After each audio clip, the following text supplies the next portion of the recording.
What is going on, everybody? Welcome to Off the Top Rope, Off the Mic Sports Network. So, a huge bit of news. Like, really, it seems like it's the worst kept secret in the wrestling business, really, since this TNA WWE partnership really materialized in the last year or so.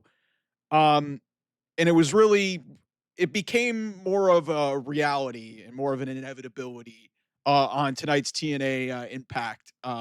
At the close of the show, there was a little vignette shown at the end where you could see AJ Styles highlights, old stuff from when he was in TNA, and the P1 logo in the jacket in a treasure chest. It almost seemed like, or a safe, and it appears as if AJ Styles, after, you know, over a decade away from the place where he made his heyday in, AJ Styles will be returning to TNA at what is, by all accounts, going to be their biggest show ever.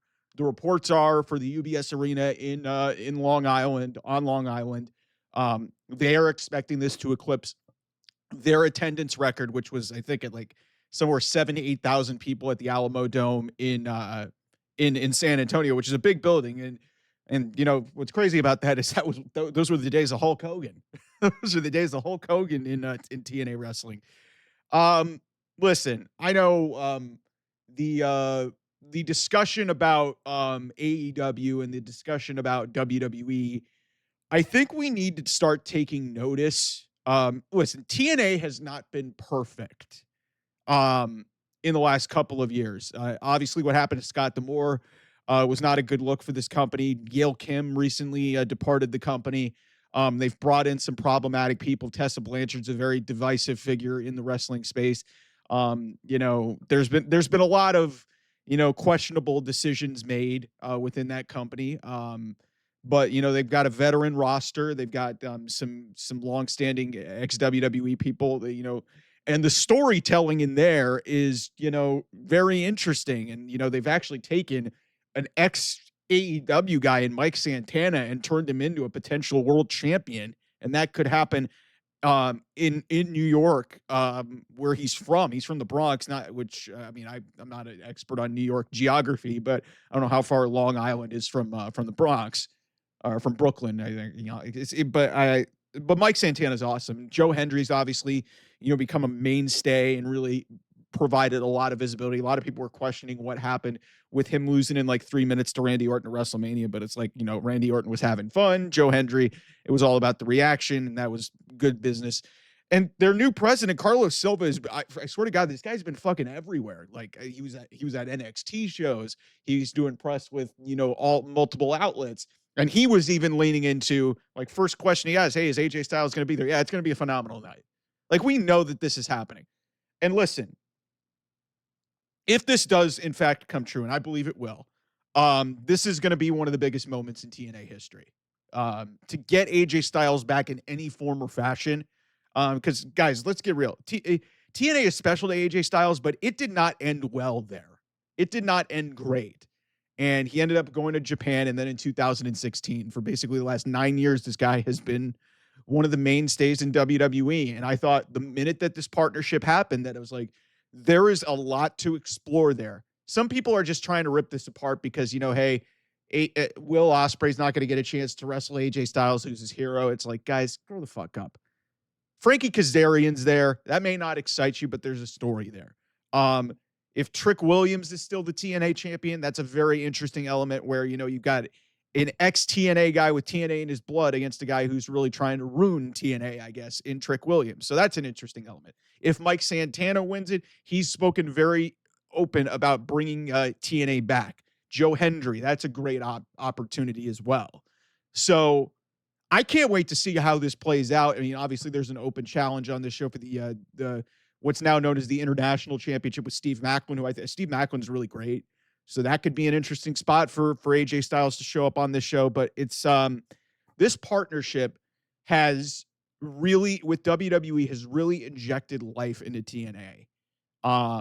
And we'll see how this plays out. And the one thing that's really holding TNA back right now from potentially challenging AEW as, like, the second best North American promotion in professional wrestling is a mainstream television deal. And if they can land that, like, who's to say that they don't? And like, obviously, bleeding into NXT shows, the crossover with that has benefited them immensely. Um, and then, hey, you're gonna like, in this entire partnership, there is no bigger crossover, at least from a WWE to TNA perspective, than AJ Styles. There's no bigger crossover than that.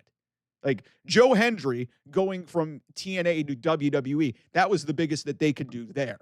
And obviously, it trickled down to Moose. Mike Santana's been through, and then obviously Masha Slamovich, Jordan Grace before she became a part of WWE. But there is no bigger deal in terms of a crossover star, as big of a star and as a Hall of Famer as AJ is, than that. Kurt Angle can't wrestle anymore. Kurt Angle was just as identifiable. The only other person that honestly I can think of that would be just, or, maybe it's not quite at that level, is Samoa Joe. And Samoa Joe's in AEW, so that's not happening. So, I'm really excited to see how this plays out. Slammiversary last year was very interesting for a lot of different reasons, because Joe Hendry, we thought that maybe that was going to be something that was going to happen, that 6-way elimination match. We thought he was going to potentially win the world title there, and he didn't. And AJ Styles may show up, and then that didn't happen.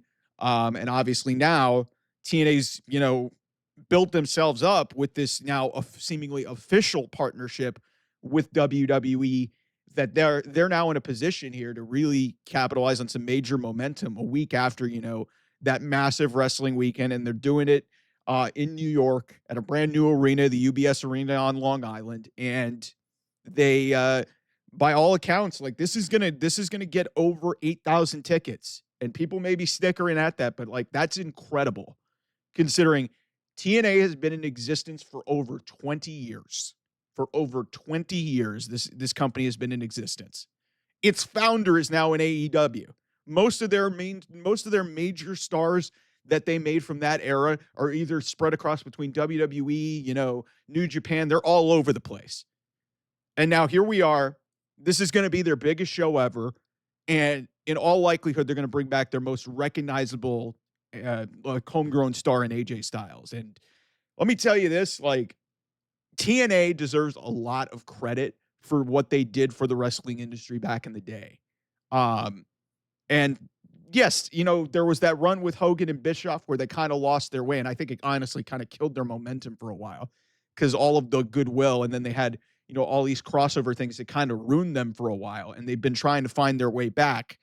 And then this, since last year when they, molded themselves and they rebranded as TNA, it's just completely changed the dynamic of this company. The partnership with WWE is working wonders. And this is going to be one of the moments of the year in professional wrestling, because it's going to be surreal to see. I'm hoping that they give him his old music back, because as much as I like AJ Styles' music in WWE, him coming out with the "Get Ready to Fly" and him coming out and doing that with his old entrance, what made him a mainstay in professional wrestling in TNA, it's going to be surreal. It's like some of the things that this partnership has done has really created amazing things. So we'll see where it goes, but it's going to be awesome. I can't wait for Sunday. I'll see you guys soon. Bye-bye.